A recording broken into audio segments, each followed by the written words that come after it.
दोस्तों, आज के जमाने में जहां पर विज्ञान के क्षेत्र में भूत प्रेत को लेकर कोई ज्यादा सीरियस बात नहीं की जाती, तो कुछ ऐसी भी चीजें होती हैं जिनका जवाब विज्ञान के पास भी नहीं होता। भारत की जमीन से जुड़ा हुआ एक ऐसा राज्य है जिसके अंदर भूत प्रेत की कहानियां आज भी काफी मशहूर है। हम बात कर रहे हैं हिमाचल प्रदेश की वादियों में बसे हुए एक छोटे से गांव की।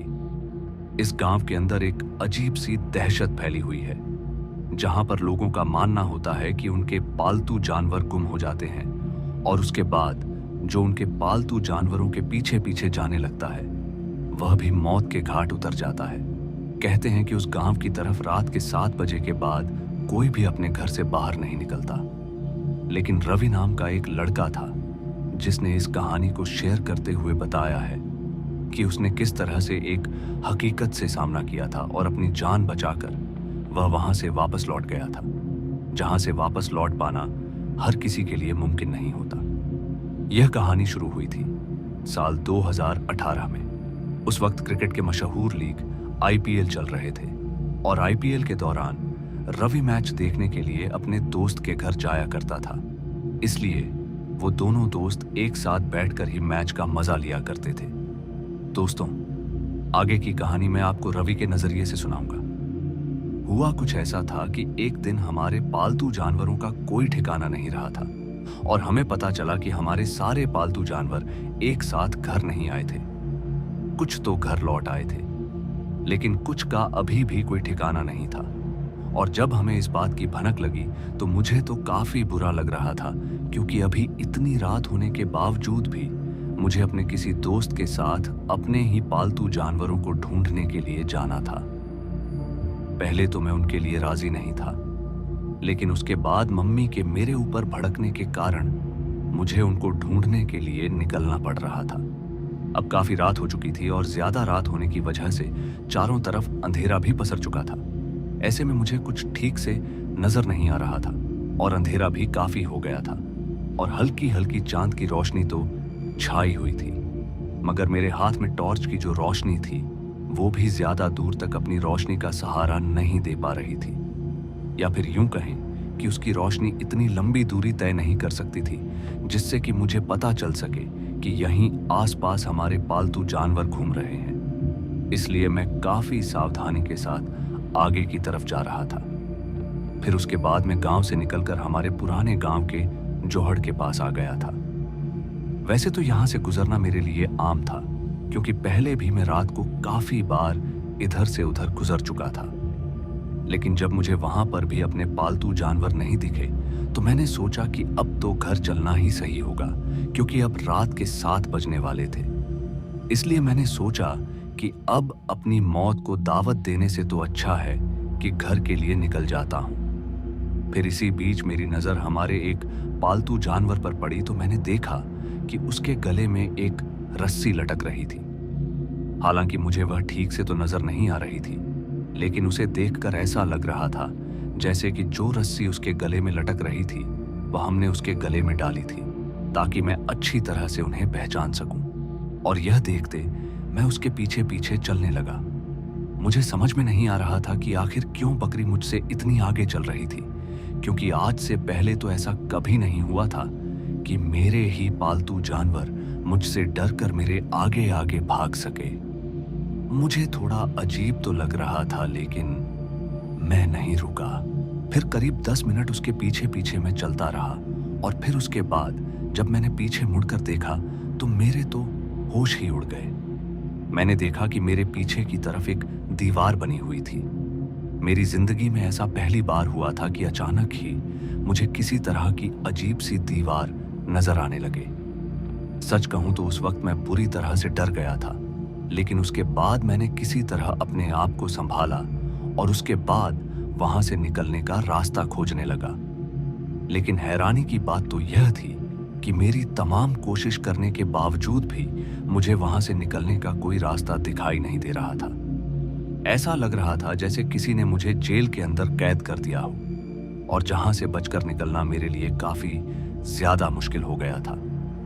एक तरफ जहां पर हमारी बकरी चली गई थी तो दूसरी तरफ मैं यहां मुसीबत में फंस गया था। मुझे तो समझ में नहीं आ रहा था कि आखिर मैं करूं तो करूं क्या। फिर कुछ देर तक तो ऐसा ही चलता रहा, और फिर उसके बाद जब मेरी आंखें सामने की तरफ से आने वाली एक रोशनी पर गई तो मैंने देखा कि वहां पर मुझे किसी की रोशनी नजर आ रही थी। ऐसा लग रहा था जैसे कि वहां कोई छोटी सी चीज चमक रही थी। ना जाने क्यों, लेकिन उस अजीब सी चीज को देखकर मुझे थोड़ा तो अजीब लग रहा था। लेकिन फिर उसके बाद मैंने उसके ऊपर ज्यादा ध्यान नहीं दिया, और फिर मैं फिर से रास्ता खोजने में लग गया। लेकिन बार बार उसकी वह रोशनी मेरी आंखों से टकरा रही थी, और यही वजह रही कि अब ना चाहते हुए भी मुझे उस रोशनी की तरफ देखना पड़ रहा था। जब मुझे लगा कि यह कुछ अजीब है तो फिर मैंने उसकी तरफ बढ़ना शुरू कर दिया, और फिर उसके बाद मैं जैसे उसके पास पहुंचा तो मैंने देखा कि एक हल्की हल्की सी रोशनी देने वाली वो चीज एक पत्थर का छोटा सा टुकड़ा था। सच कहूं तो उस वक्त मेरे पैरों तले जमीन खिसक गई थी। मैंने अपनी जिंदगी में कभी यह नहीं सोचा था कि कभी मेरी मुलाकात इस तरह के पत्थर से होगी जो रात में चमकता हो। पहले तो मुझे लगा कि यह कोई पत्थर नहीं है, बल्कि कोई और ही चीज है जिसको मैं पहचान नहीं पा रहा हूं। मगर जब मैंने उसे अपने हाथ में छुआ तो मुझे महसूस हुआ कि सच में वह कोई पत्थर ही था। और फिर जब मैंने उसे महसूस किया कि वह कोई पत्थर ही है तो सच कहूं तो मेरे तो होश ही उड़ गए थे। मुझे अभी भी यकीन नहीं हो रहा था कि यह कोई इस तरह का पत्थर ही था। मेरे भाव और भी गंभीर होते जा रहे थे, और अब मैं उस पत्थर को और भी ज्यादा गौर से देखने लगा। लेकिन जैसे जैसे मैं उस पत्थर को और भी ज्यादा गौर से देख रहा था तो वैसे ही मेरे मन में और भी ज्यादा बेचैनी बढ़ने लगी थी। और फिर कुछ देर के बाद मुझे ऐसा लगा जैसे कि किसी ने अचानक ही मेरी गर्दन पकड़ ली।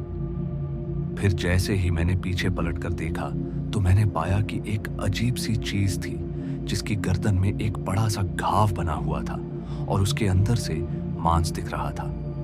गले हुए मांस की बदबू की वजह से मेरा अब जी मचलाने लगा था। लेकिन उस वक्त मैंने किसी तरह अपने आप को संभाला और उससे अपनी गर्दन को छुड़वाने की कोशिश करने लगा।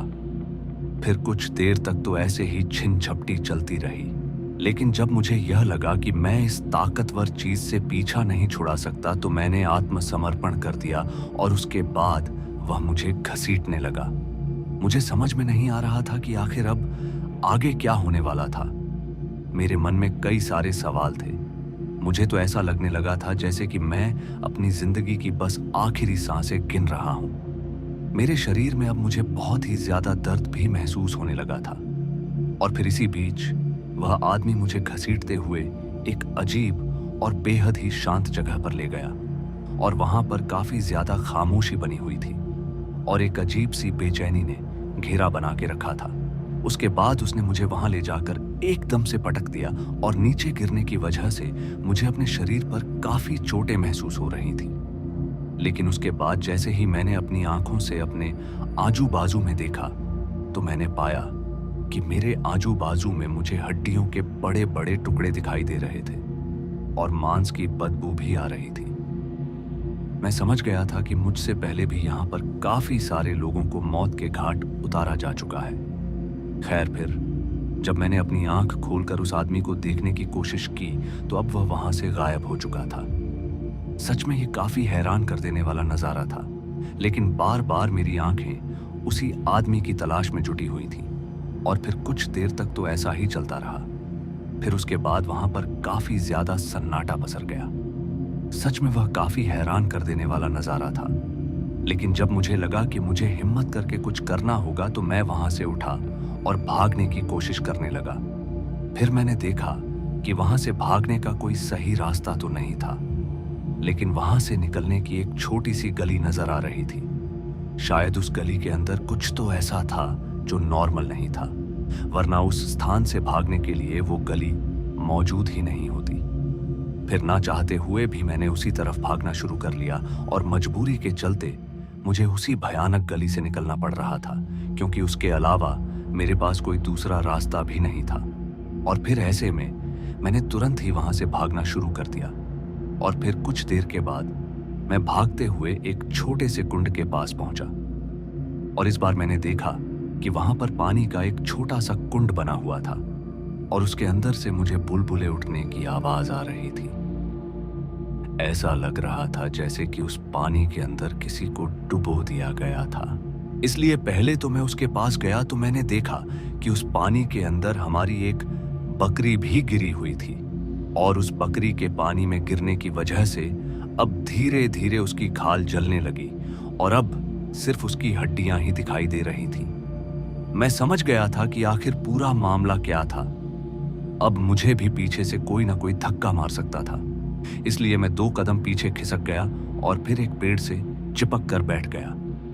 मैं जानता था कि आज की दहशत भरी रात कुछ भी कर सकती है और तभी मुझे ऐसा लगा जैसे कोई अपने कदम पटकते हुए मेरे पीछे की तरफ आ रहा है। और उसके बाद जैसे ही मैंने पीछे मुड़कर देखा तो मैंने पाया कि यह तो वही आदमी था जिसने मुझे उस जगह तक छोड़ा था।